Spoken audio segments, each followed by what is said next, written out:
从今天晚上开始，不会再找你侍寝了。真的？哎呦，龙小弟太好了，多亏了有龙小弟，要不然都没有人在这宫里罩着我了。所以在你心里，对我这个龙小弟的印象，至少比皇上好了很多，是吧？那当然了，咱们两个属于一见如故。这要是皇上跟我拜把子呀，我才不跟他拜呢。皇上怎么可能跟你拜把子呢？皇上他是一国之君，不可能跟你拜把子的，更不会有福同享，有难同当。也是，其实皇上挺可怜的。你说皇上可怜？对啊，我还是第一次听见有人这么说。他是皇上，一国之君，可是呢，没有人会把他当成真心的朋友的，也没有一个女孩会真心的喜欢他。但是你不一样啊，你虽然不是皇上，可是你身边一定会有很多真心的朋友，也会有很多女孩真心喜欢你的。也许是吧。封秀女易欢姑娘为答应，入住永和宫。谢皇上恩典。都起来吧。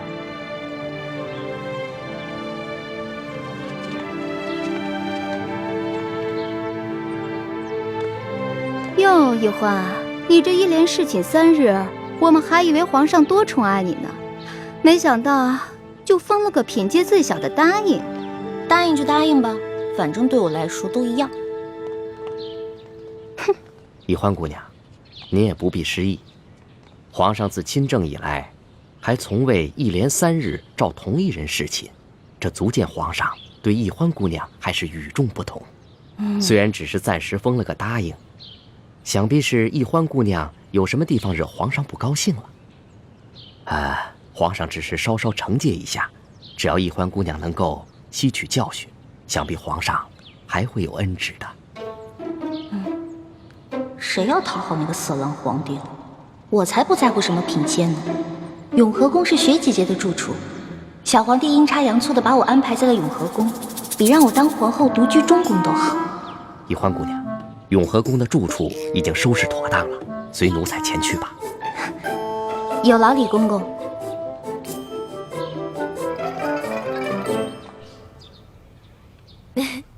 真想不到，皇上正巧把你安排在永和宫，这下咱们姐妹俩可以日夜相伴，互相照应了。就是啊，我本来特别讨厌那个小皇帝，结果他这么安排吧，我现在都不讨厌他了。又开始任性了。六师傅，反正现在人都出去了，你赶紧做吧，哪有徒弟坐着，师傅站着的道理啊？欢儿，这是在紫禁城里，不是在咱们明珠谷，这里可没有什么师傅徒儿，这里啊，只有这厉贵人、欢答应和雪嬷嬷。只要记着这一点，你的言行才不会露出破绽。记住，要尽快适应这宫中的生活，谨言慎行，一切以完成任务为重。徒儿记住了。看你还在自称是徒儿，这要是被宫外人看见，宫里人知道了，你会惹出大麻烦的。哎呀，嬷嬷放心，欢答应啊，只是还没有适应她的新身份，我会慢慢教导她的。谢谢厉贵人啊。哎，说真格的，这清宫规矩要正3品以上才有资格做一宫之主，入住正殿。眼下我还只是个正7品的贵人，所以只能住嫔殿。不过啊，好在这个永和宫就只有我一个小主，省去了和其他嫔妃混住的许多麻烦，这也算是皇上对你我的优待了。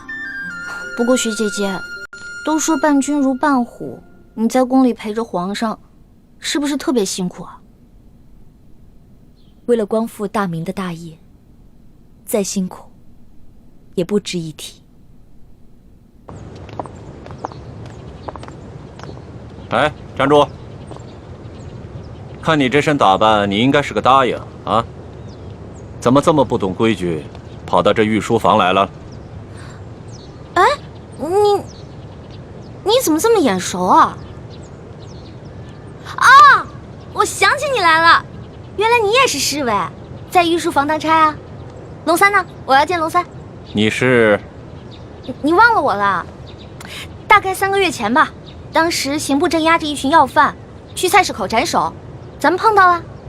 当时你跟龙三在一起，想起来了吗？哎，小孩儿！哎，干嘛呢你啊？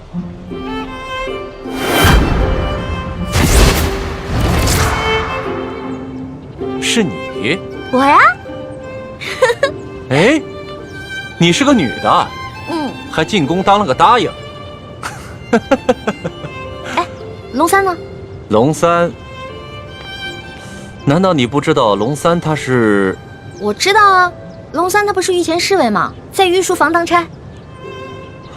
哦，他是这么跟你说的。我明白了。龙三他今天不在，你身为答应，也是后宫中的人，没有宣召呢，不得随便来到御书房，以免惊了圣驾。现在皇上啊，马上就要退朝来御书房了，啊，你赶快回去吧。哦，龙三也不在，走就走嘛，皇上哪那么容易就惊了圣驾呀？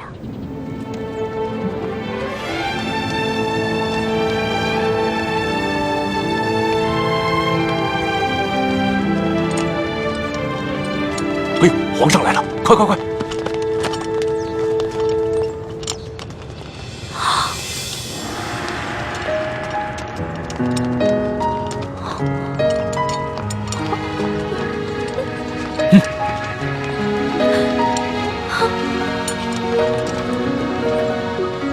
你见了皇上，为什么不跪呀？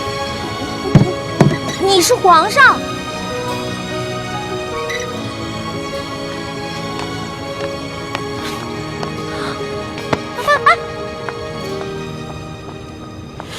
哎，李公公，这个小答应他可是……嘘，这皇家的事啊，别问，也别管。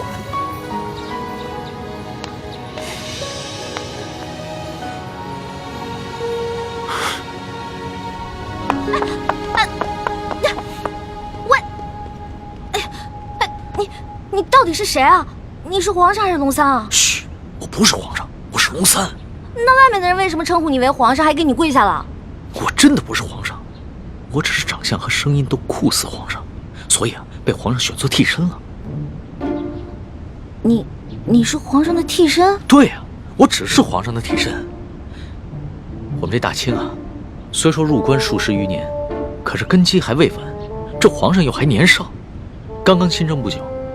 不管是那些潜明余孽，还是那些妄想谋朝篡位的权臣，都有暗杀皇上的企图。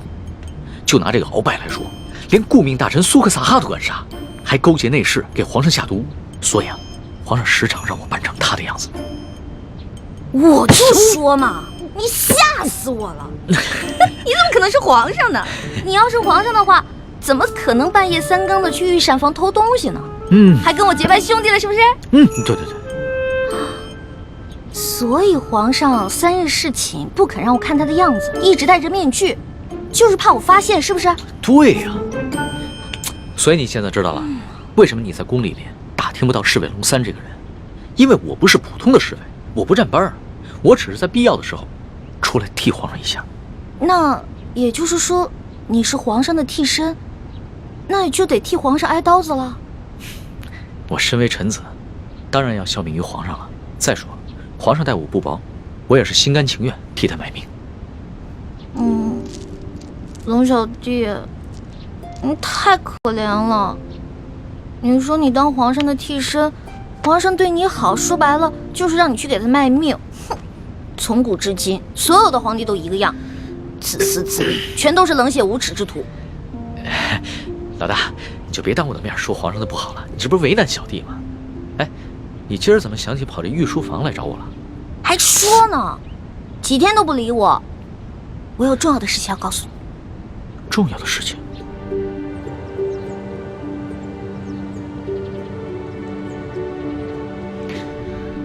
这皇上一听说丽妃遇刺，就怀疑过鳌拜，没想到真的是他。可不是嘛，这个鳌拜勾结内侍，行刺嫔妃，简直是胆大包天，把皇上都不放在眼里。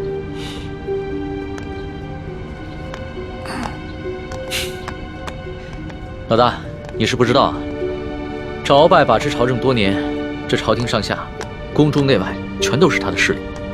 皇上暗中派人查探了几天，也没有抓住他半点把柄。那难道就这么算了？小不忍则乱大谋，眼下还不是跟鳌拜翻脸的时候，所以只能当作暂不知情了。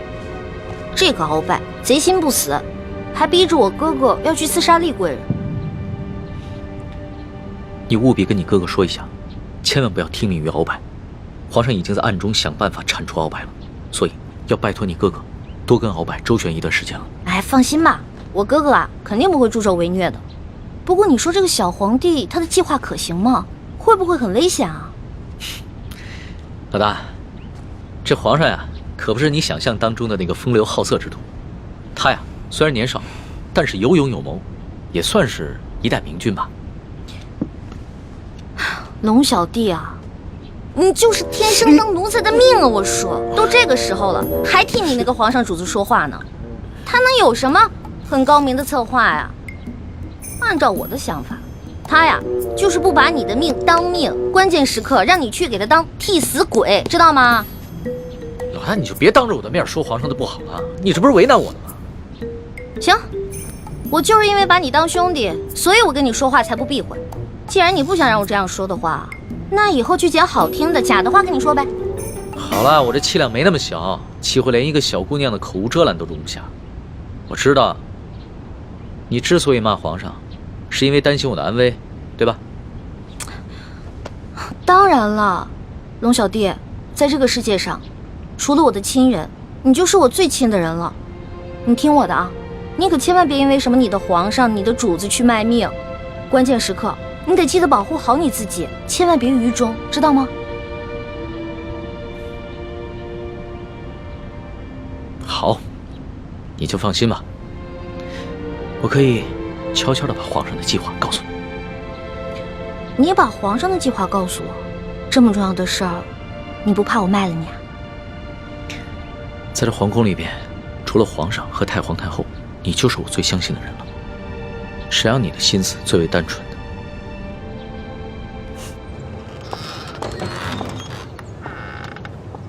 李德福，送欢答应回永和宫。这。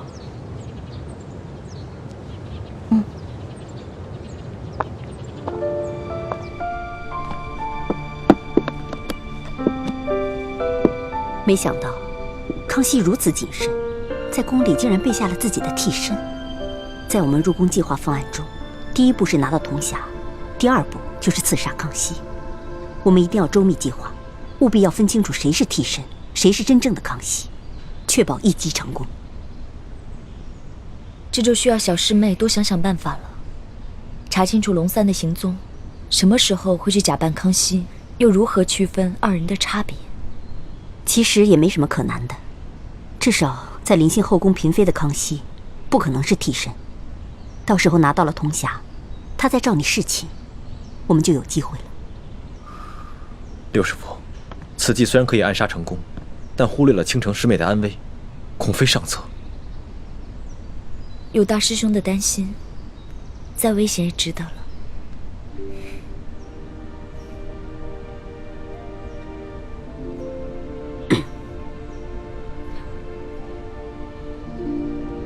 这行刺康熙的行动是下一步计划，还早着呢。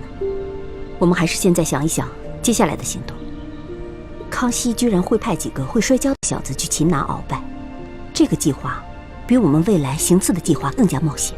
不如我把康熙擒拿鳌拜的计划告诉鳌拜，鳌拜岂会坐以待毙？到时候他们君臣内斗，无论谁赢谁输，我们都可以坐收渔利。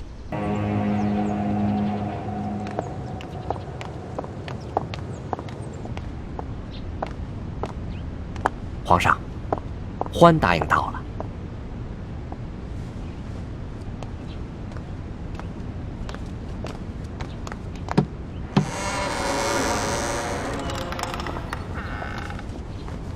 一欢，叩见皇上。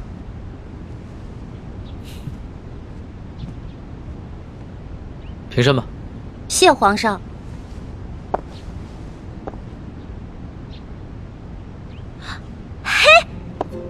是你呀，龙小弟！哎呦，你小气的，你给我装什么皇上啊？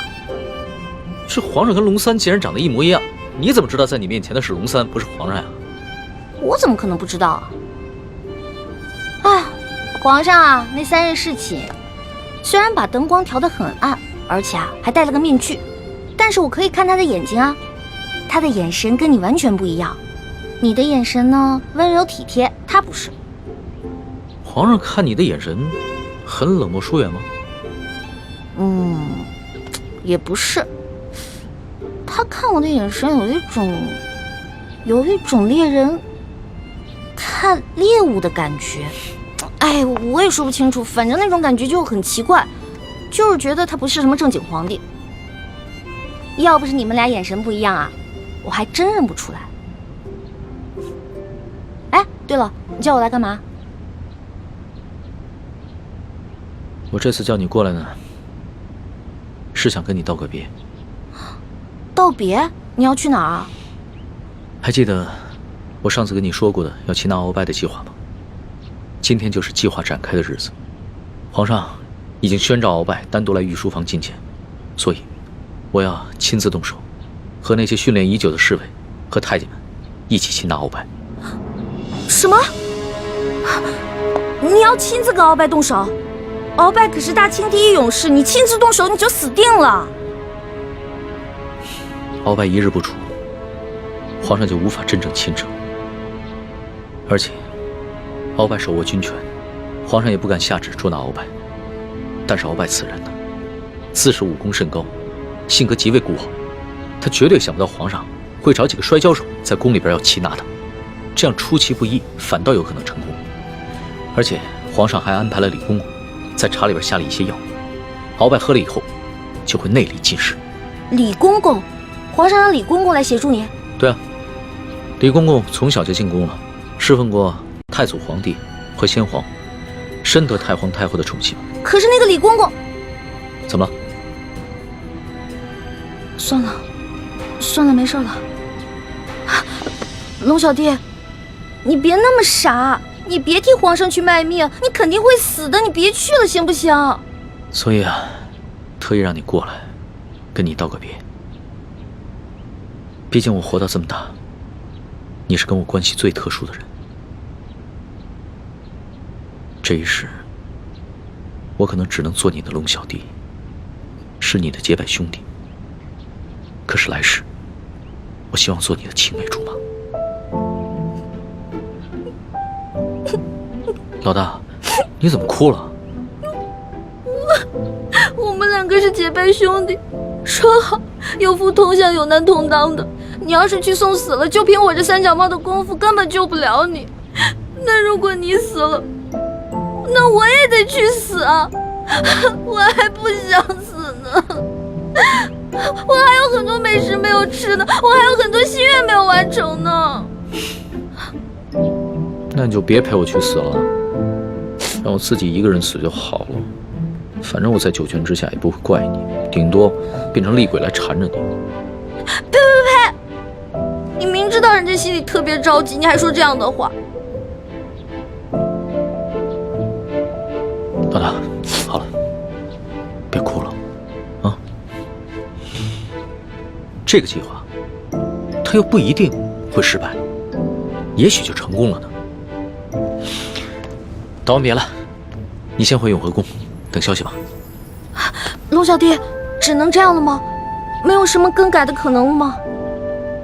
只有过了这一关，皇上才是一条龙，要不然的话，他只是一条虫。那你等我一下。你要干嘛？哎，不许进来啊！我没让你进来，你不许进来。哎，不许进来。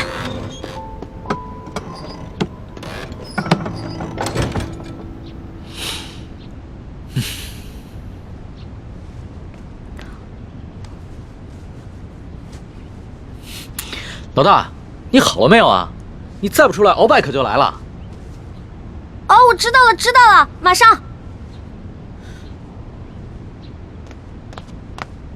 老大，我进去了啊。老大，你好了没有？老大，你不会真是以为我要赴死了就要以身相许了吧？呸！你怎么变得跟那个小色皇帝一样了？真是近墨者黑。喏，给你的。这个是金蚕背心，鳌拜给我的，据说可以刀枪不入，水火不侵。反正我留着也没用，给你穿吧，你还能保护着你自己。好香啊！老大，这上面还有你的体香和体温呢。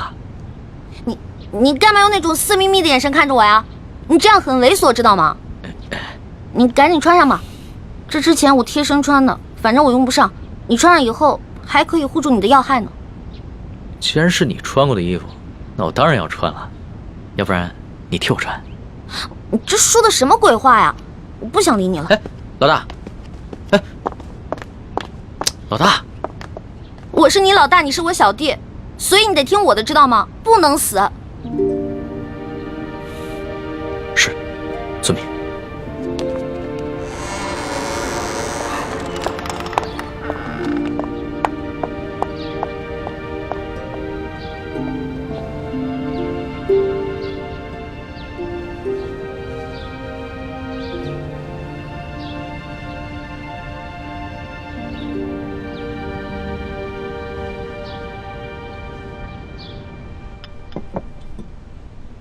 六师傅，康熙擒拿鳌拜的计划如箭在弦，一触即发。依您看，结果会如何？这很难说呀。康熙少年老成，而且又有太皇太后和一帮效忠爱新觉罗的老臣撑腰，而鳌拜又老谋深算，在朝廷中也树大根深，这两虎相争，谁赢谁输，还真的挺难预料的。不管是谁赢谁输，对于咱们整个联盟来说，都是有利无弊。咱们不妨坐山观虎斗。薛姐姐，一欢，怎么了？薛姐姐，六师傅，快点去救人！出什么事了？你要救谁啊？救龙三。龙三怎么了？今天康熙要在御书房擒拿鳌拜，但他自己不敢去，却让龙三扮成他的样子，带那些小侍卫、小太监去抓鳌拜。而且他还让李公公在鳌拜喝茶的水里放药。可是李公公是鳌拜的人啊，他肯定把这些计划都告诉鳌拜了。环妹，你犯糊涂了吧？就让康熙跟鳌拜去内斗好了，你急什么？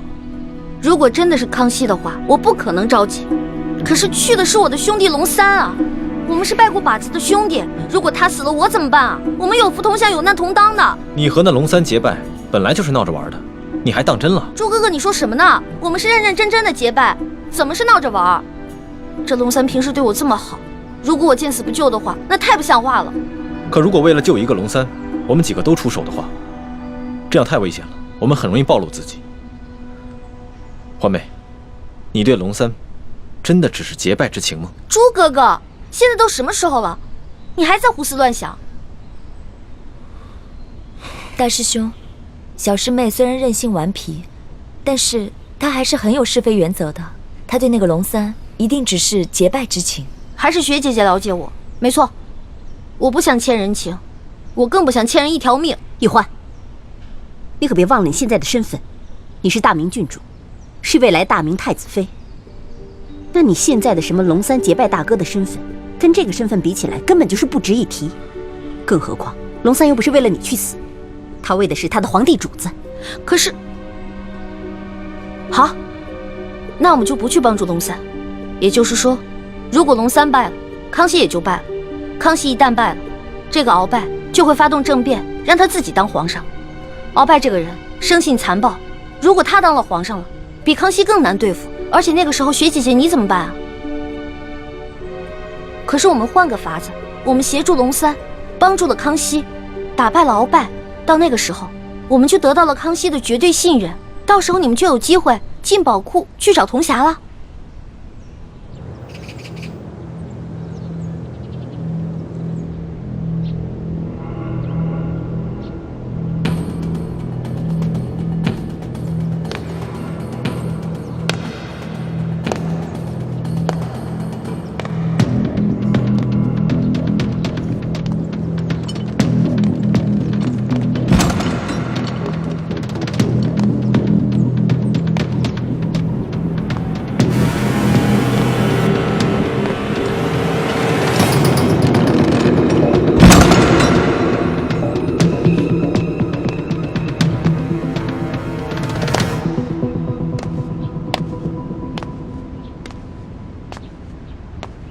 奴才参见皇上。免礼，赐座。谢皇上。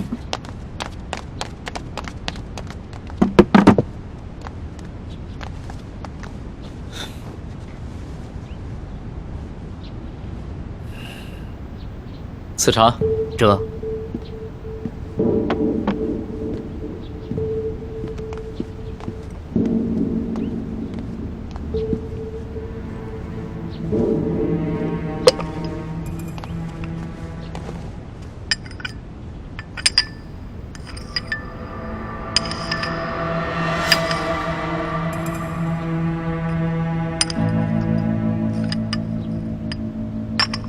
老少保，这些茶都是今年新摘的龙井，是昨个浙江巡抚刚刚送进宫的，你不妨多品一品，看看比之安徽的银毫如何？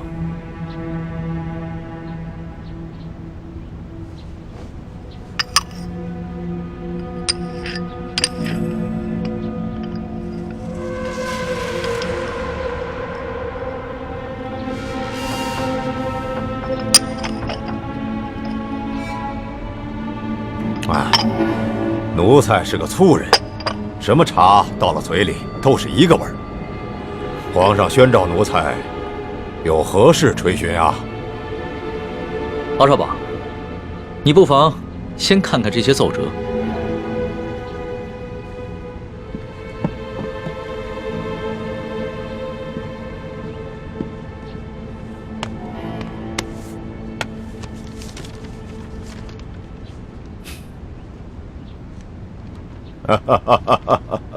你笑什么？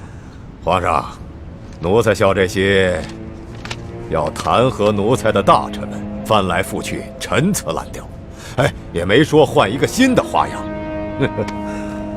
这上面还有许多奏折，你不妨都看看。不必了，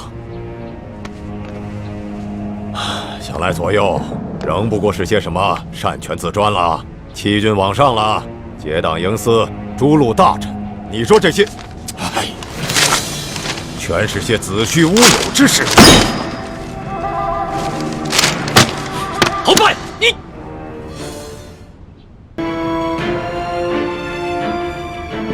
皇上，这数十位联名上书的大臣，分明就是在构陷奴才，这是在离间你我的君臣之义，这简直就是对皇上的大不敬。奴才恳请皇上下旨，让奴才把这些乱臣贼子一一捉拿。你凭什么说这些弹劾你的奏折都是构陷之词？皇上，这些要弹劾奴才的奏折，究竟是什么性质？那仅仅是在皇上的一念之间。现在就看皇上是相信要弹劾奴才的这些大臣们，还是要相信奴才了。鳌拜，你当着朕的面撕毁奏折，言语无状，在你的眼里还有朕这个皇上吗？这奴才的性情一向是如此，皇上忘了，皇上经常夸奴才性情憨厚耿直，怎么到了今天就说奴才是言语无状了呢？奴才自辅政以来，哪天没有要弹劾奴才的奏折？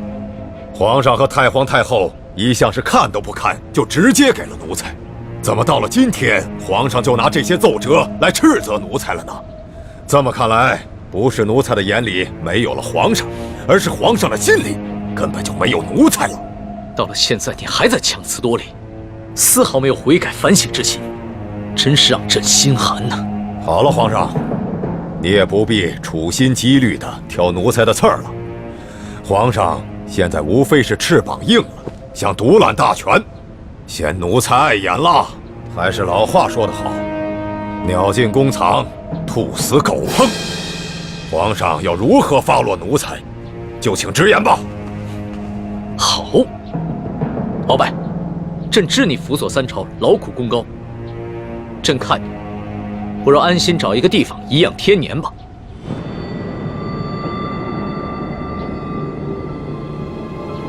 皇上真是体恤奴才啊，奴才真是感激涕零啊。但是皇上，你不要忘了，奴才是先皇遗命的辅政大臣，担负着协助皇上处理朝政的职责。现在皇上身边奸臣环伺，奴才尚未清君侧，又如何敢颐养天年呢？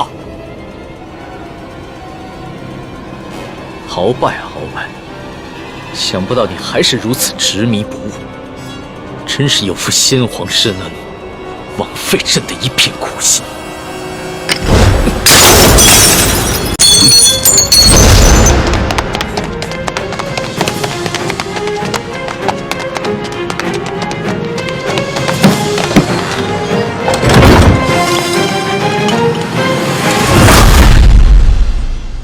按理说，我们站在康熙这边，得到的利益会更大一些。可是现在我觉得，鳌拜获胜的可能性会更大。如果我们站错了队，那我们将会前功尽弃。那我们再等等吧，看情况，再随机应变。不能再等了，猪哥哥，你都不知道，龙三的武功还没有我强呢。鳌拜一只手直接把他掐死了。欢妹，这么重要的事情，我们当然要权衡一下。好，那你们权衡吧，我等不了了，我得去救我的龙小弟了。哎，欢妹，一欢，一欢对这个龙三有点过于担心了。大师兄，我觉得小师妹说的不无道理。眼下就是一场豪赌，我们把赌注押给康熙，对我们似乎更有利。我等不了那么多了，我得去救他。哎，太子，我也跟你一起去。不能去吗？倾城，为什么？你不能去。无论康熙和鳌拜谁胜谁负，你我都不能暴露身份。可是鳌拜号称大清第一勇士，我担心大师兄不是他的对手。你放心，太子自有分寸。如果情形不对，他一定会及时发出求救信号，到时候我们再见机行事。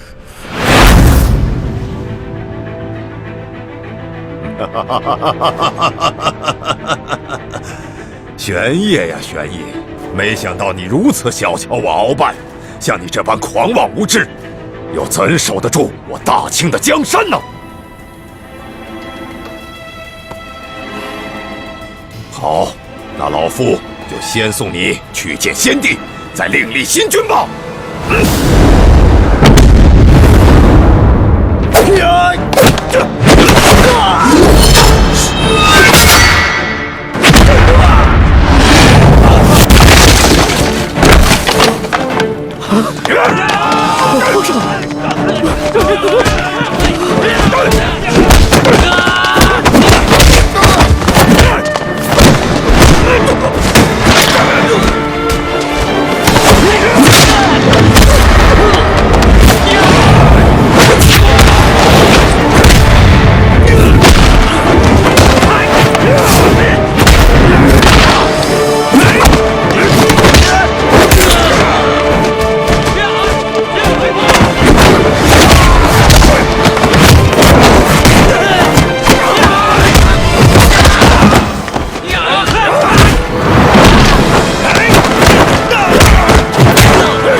你们这些不羞未干的小儿，就想拿下老夫，天大的笑话！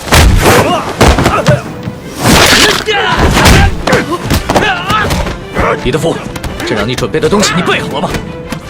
回皇上，奴才岂敢抗旨？奴才确实在茶里下了内力散，奴才也不知道为何会失去效果啊！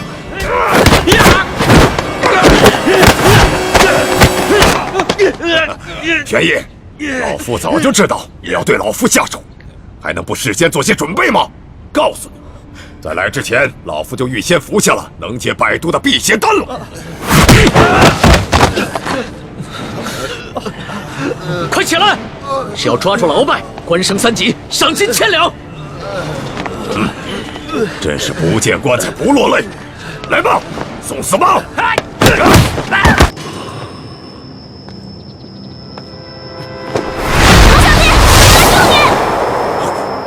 没事吧？一欢，你疯了吗？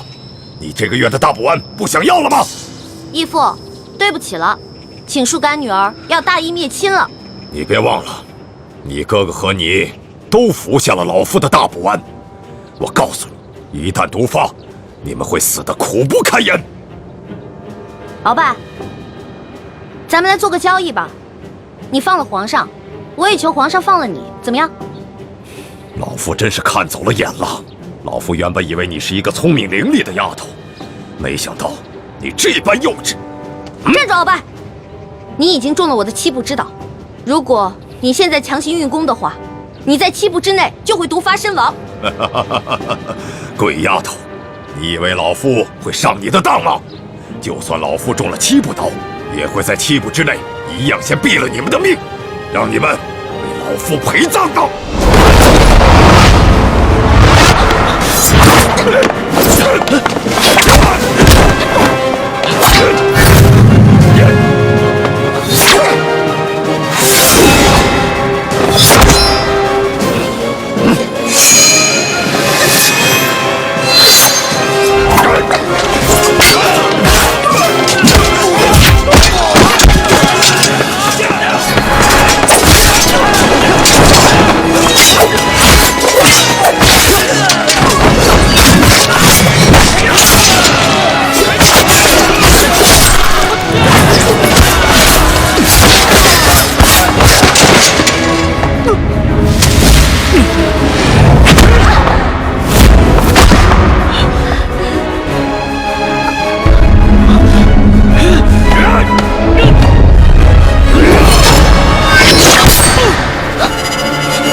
小弟，你没事吧？来，慢点。没事，还好有你的金层背心。拦着他们，我去救皇上。你去吧。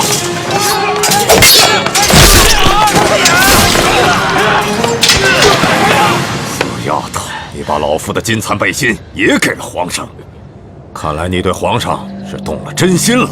只可惜，就算是皇上穿了金蚕背心，老夫也一样要他的命。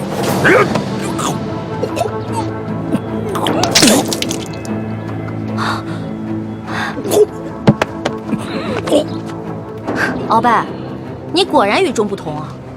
别人中了我的7步倒，只能走7步，没有想到你追了我们这么多步才倒，厉害！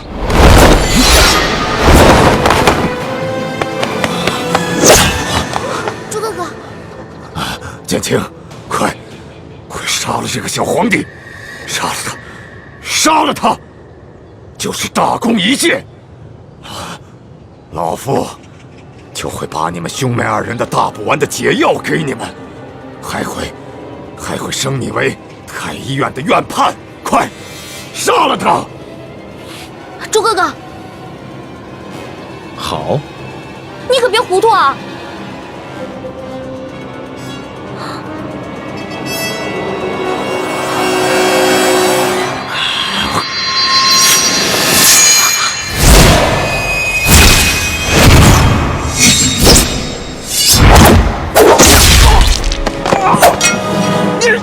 中堂大人，你忘了，我是奕欢的哥哥，当然要帮自己的妹妹。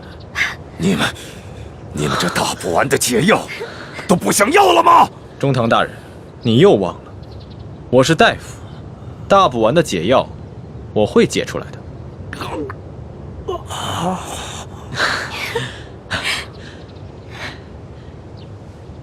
老大，你怎么受伤了？怎么流这么多血啊？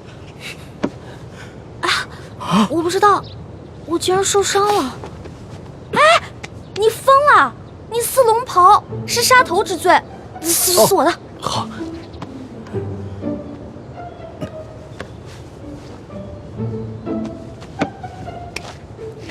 哎，等等，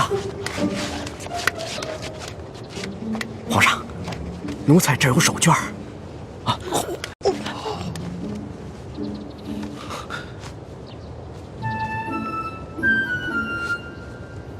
好些了吗？嗯。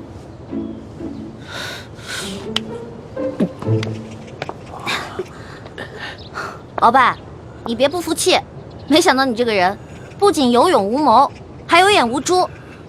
站在你面前的根本就不是什么皇上，他是皇上的替身龙三。你说他是龙三？护驾，护驾！这边快！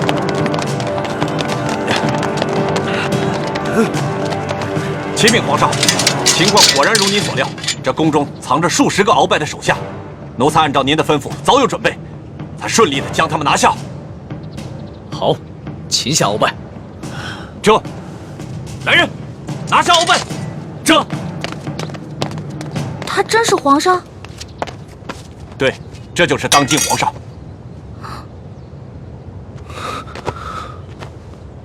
微臣参见皇上。丫头，你白长了一双大眼睛，中看不中用。你可知这玄烨在先皇的皇子中排行老三，龙三的名字是他平时出宫微服私访时的化名。你也不好好想想，他要不是真正的皇上，何来的这等的气象啊？你真的是皇上？3日侍寝的时候，为什么朕要戴着面具？朕跟你说话的时候也是破绽百出，可是你都没有发现。朕还从来没有见过像你这么单纯可爱的女孩。华妹，赶紧下跪！你这个骗子！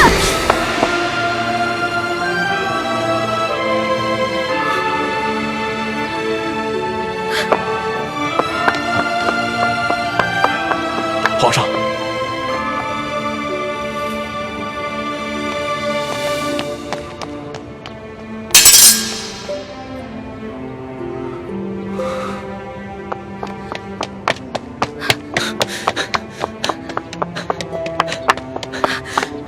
你给我站住！你给我放开！你就是个混蛋，你就是个无赖！你吃了雄心豹子胆了！你不仅敢打朕，还骂朕是骗子无赖！你本来就是骗子，本来就是无赖！你知不知道你现在说的每一句话都够砍你100次头了？砍吧，反正现在鳌拜已经被你制服了，留着我这个猪脑袋也没什么用了。好，你不怕死是吧？那你哥哥呢？你知不知道你打了朕要被诛9族的？好啊，你先是利用我，现在利用完了对吧？我没有价值了，你就知道欺负我，砍我的头，还要诛我9族，有你这样欺负人的吗？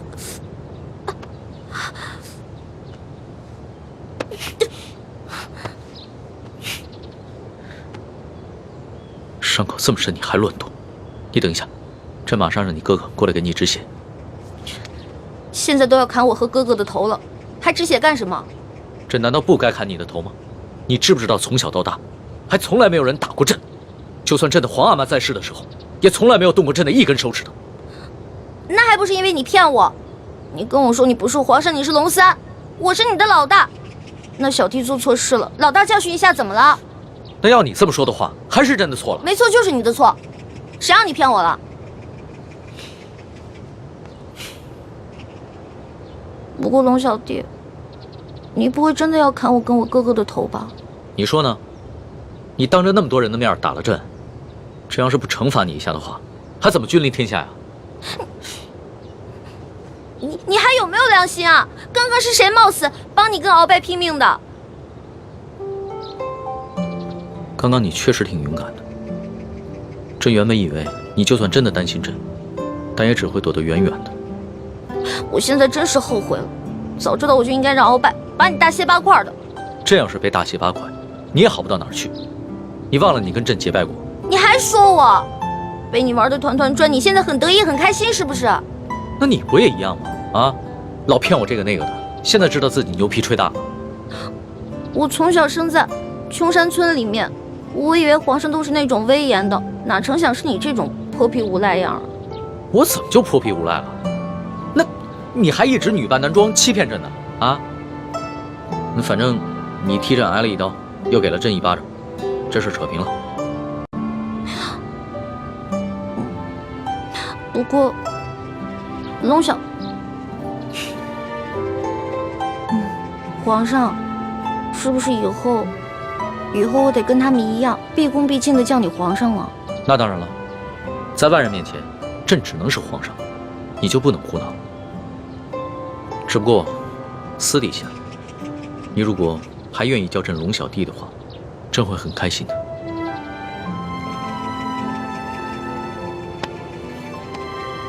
是不是疼死了？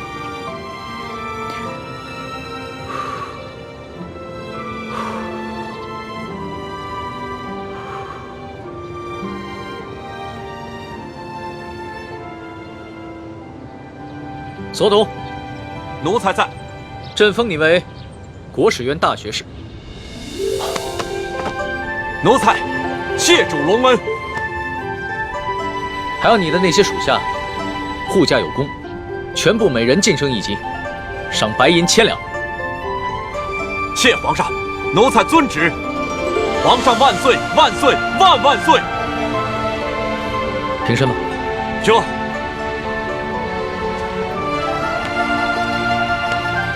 李建清，臣在。朕封你为太医院副院判，赏黄金100两。皇上，臣之医术还不够格担任太医院副院判一职，若是勉强忝居高位，于臣也未见有益。臣护驾乃是臣分内之事，不求封赏，只求当好一名御医。你年纪轻轻就能淡泊名利，很好。不过既然是你救了朕，那就是为朕立下了大功，朕也得赏罚分明啊。你要是不愿意升职的话，那朕就赐你一件黄马褂，准你有急事的时候，可以直接穿着黄马褂进宫见朕。多谢皇上。桓答应。奴婢在。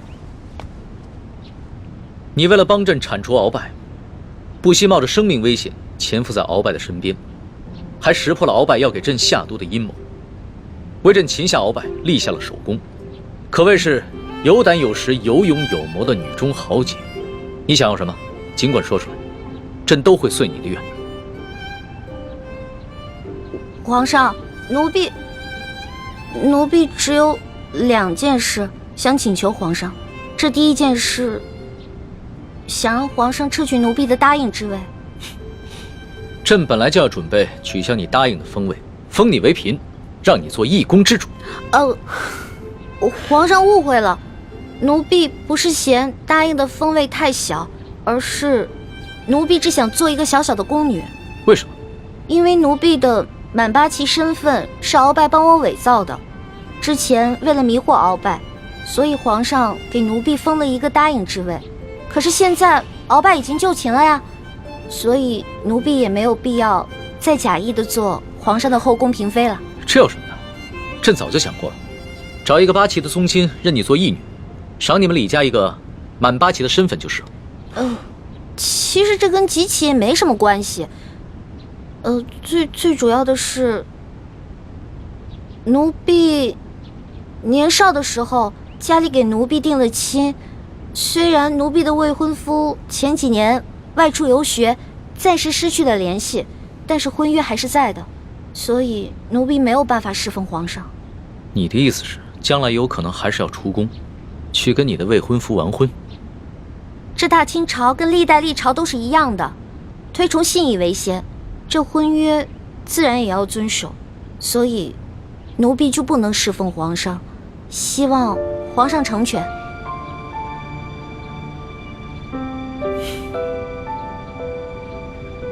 你既然不愿意做朕的嫔妃，那朕也就不强求你了。你毕竟是立下了大功，朕也不会让你做一个普通的宫女。这样吧，朕就留你在御书房，做朕的笔墨侍书。等将来你的未婚夫有了消息，朕就让你出宫去和他完婚。奴婢谢皇上恩典。这个笔墨侍书，以前宫里是没这个职位的，而是朕特意为你而设。你既不是后宫嫔妃，也就不适合住在东西12宫中的任何一宫之中。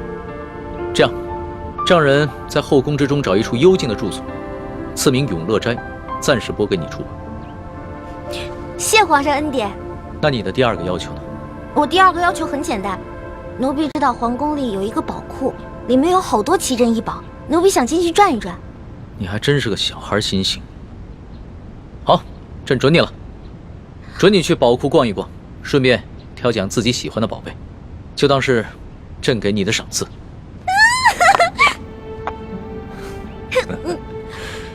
多谢皇上恩典。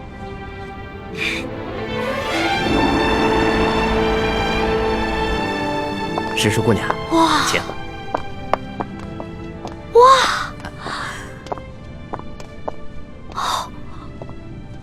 公公，这皇宫宝库里面有这么多的宝物啊！是啊，我都不知道挑什么了。石叔姑娘，我跟你说，这宝库中的奇珍异宝啊，有数10万件，姑娘喜欢哪一件，告诉我来帮你选。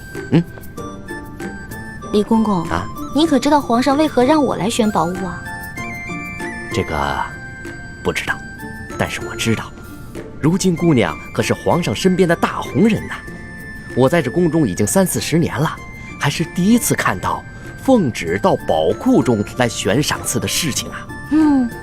来，这皇上啊，让我来挑宝物啊，实际上是给我下了道密旨，是让我来这儿找铜匣的。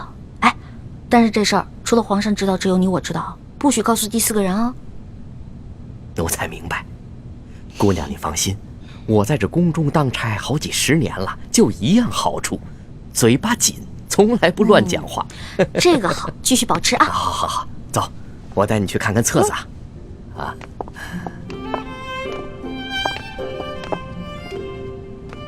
姑娘，这宝库里的所有宝物啊，都在这个册子里面。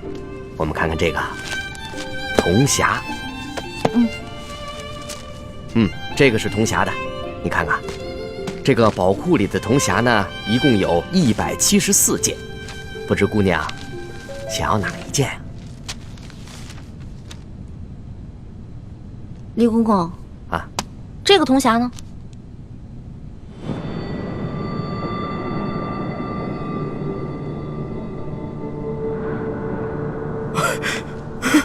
姑娘饶命啊，姑娘！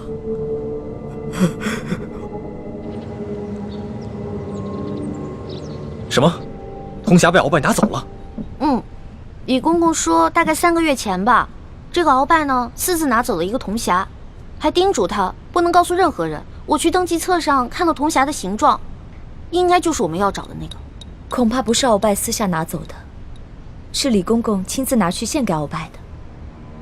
这个李公公现在还不知道我们已经知道了他是鳌拜的内奸，所以他在言语中呢为自己脱罪遮掩。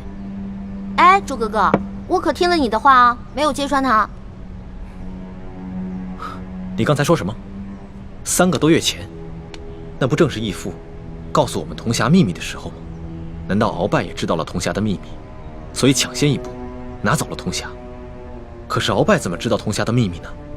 难道我们明珠谷出了奸细？奸细？我觉得会不会是鳌拜觉得那个铜匣很顺眼，自己比较喜欢，就顺手拿走了呢？环美，这么大的事情，我们不能存在侥幸心理。皇宫的宝库中有数10万件的珍宝，鳌拜偏偏选中了铜匣，一定是铜匣的秘密泄露了。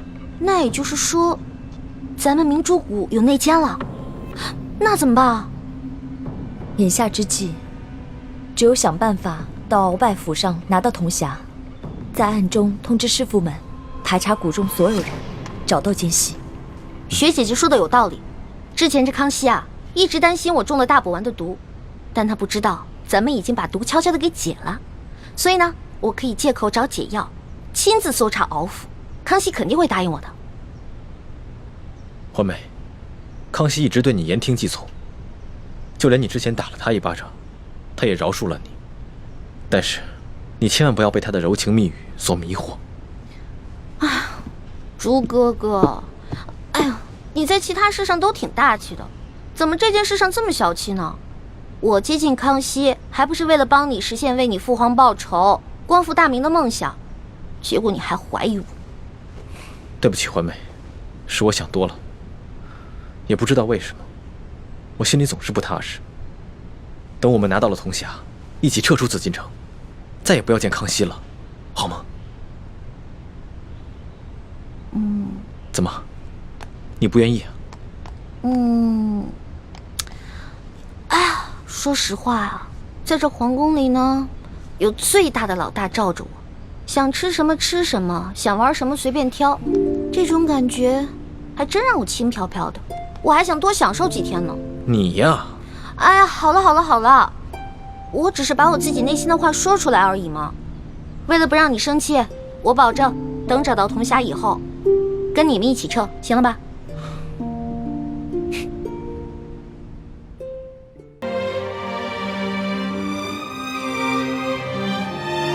大哥哥，你是不是也饿了？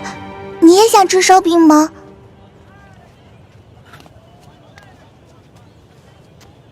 小妹妹，哥哥不饿，是哥哥的妹妹饿了。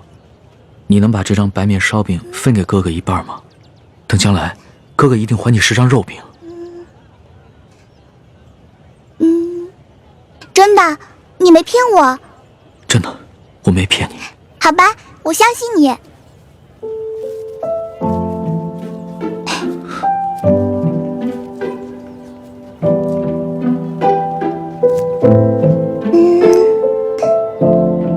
你将来要请我吃肉饼，这块大的给你吧。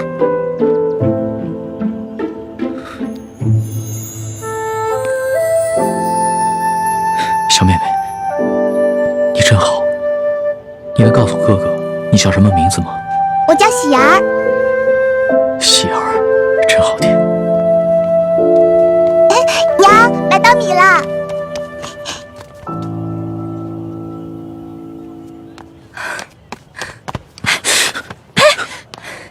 哪来的没脸的东西，居然敢骗一个小孩子的烧饼！这个烧饼可是我当罗培家的银簪子才换来的，居然被你骗去一半儿！这位大嫂，我没有骗你，我只是暂时落了难。等我回家有了钱，我一定还给你10张烧饼。还？你骗谁呢？这年头，休说你一个叫花子，就连官府都不讲信用。说好的每人每户1两银子1担米，结果呢？只是给了这么点发了霉的陈年糙米。你们淮阴县也是如此吗？那年赈灾不是如此，府里的灾民上能领到少许白米白面，到了我们县里，就只剩下这发了霉的陈年糙米了。再到下面各个乡村，剩下的就只能是糠皮了。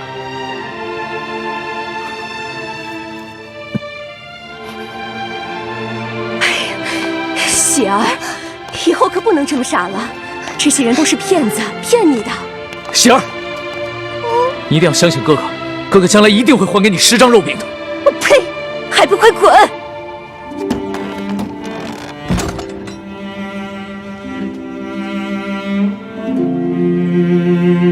来，娘，你先吃。娘不饿，你吃啊。娘骗人，我明明听到娘肚子在咕咕叫。喜儿，还认得我吗？哦，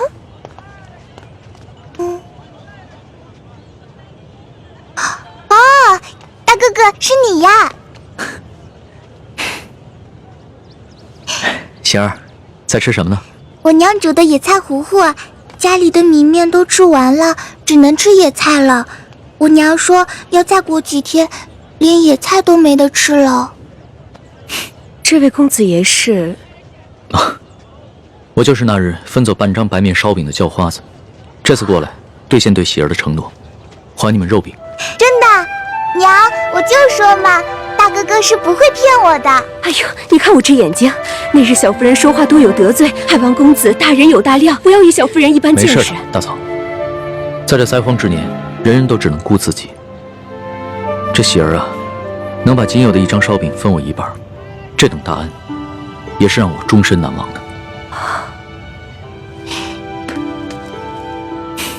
来，肉饼，整整10张肉饼，赶紧吃吧。娘，你先吃吧。谢谢公子爷。大嫂，能不能把这碗野菜糊糊给我喝呀？这公子一看就是出身不凡的大富大贵之人，如何喝得这个呀？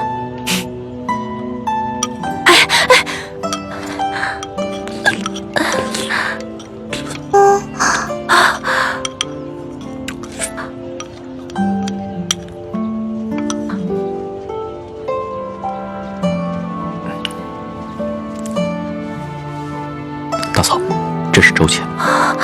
这可如何使得？没事儿，收下吧，这是我欠你们的。相信我，很快朝廷就有新的赈灾措施下来，到时候就再也没有人能骗得了你们了。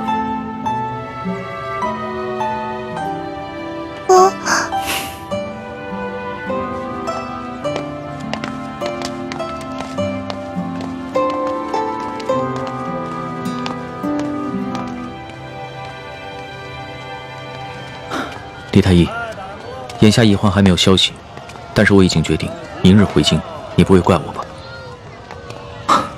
主子言重了，主子乃万圣之尊，不宜久离京城。而且太皇太后已经传来懿旨，催主子回宫了。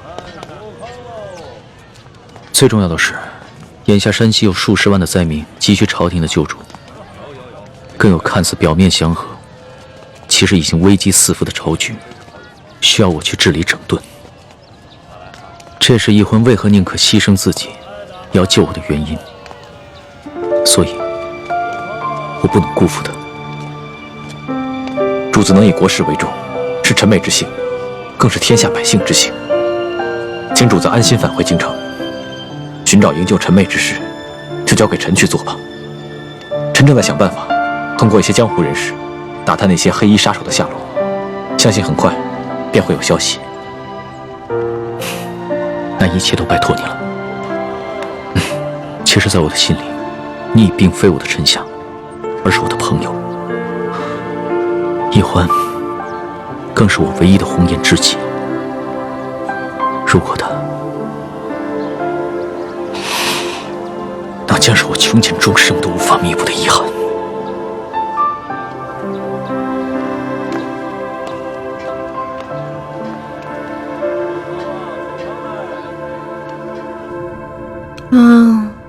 好饿呀！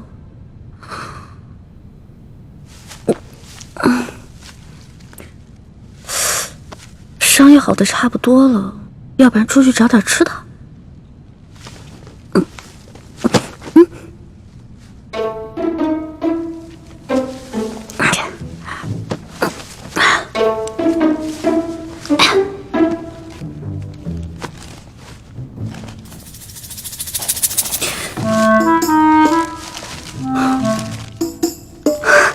烧鸡，还有酒，进来吧。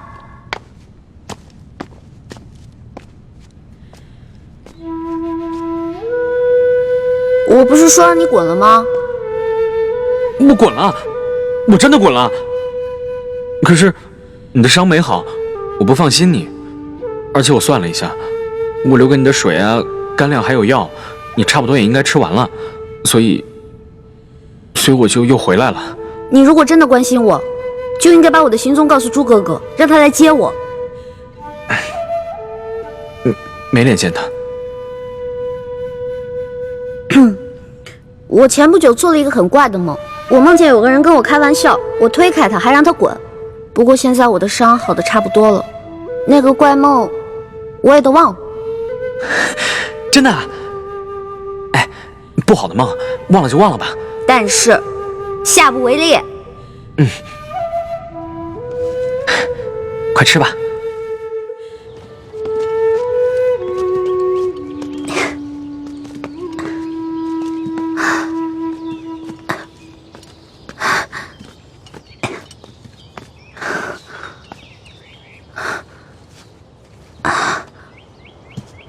康熙和大师兄他们就在前面5里外的林子里扎营，我不能继续再往前走了，会惊动林中暗哨。叶哥哥，你赶紧去找千云姐姐会合吧。这几天她一直在吴应奇那边帮你撒谎，一定很辛苦。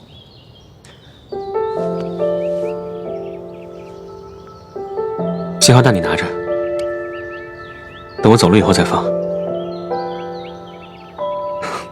我不想和大师兄碰面。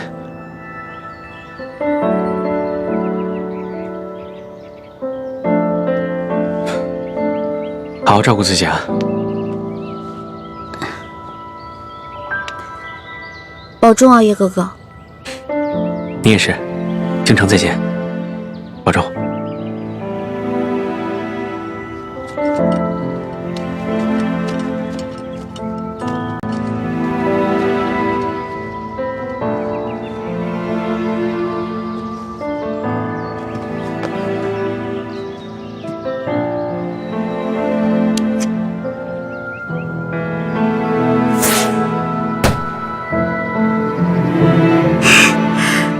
放了这个信号弹，猪哥哥就能看到我了。如果猪哥哥和龙小弟知道我平安归来的话，肯定像两个小傻子一样，嘿嘿，乐疯了吧？猪哥哥，你得快点来接我啊！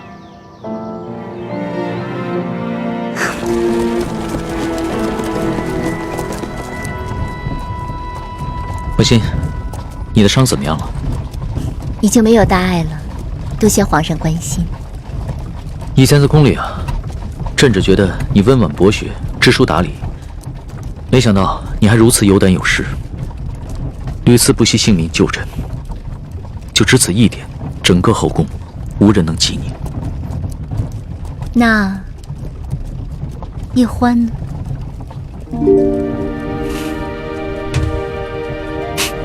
叶欢他也是朕的知己，朕也想将他纳入后宫，只不过他始终都咬定不肯，而且他已经许配过人了。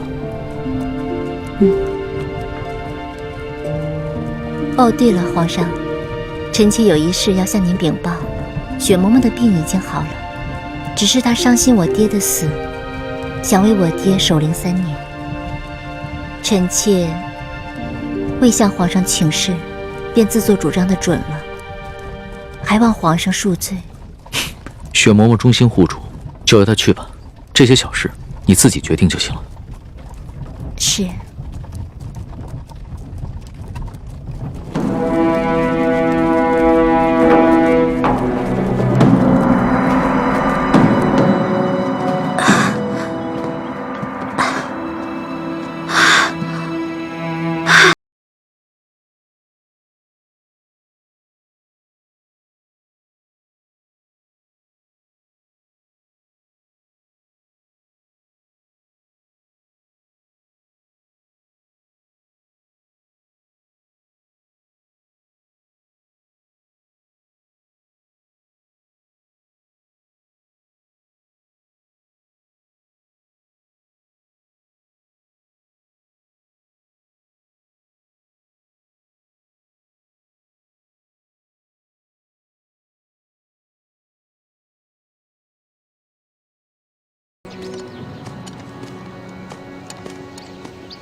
去，把剑拿过来。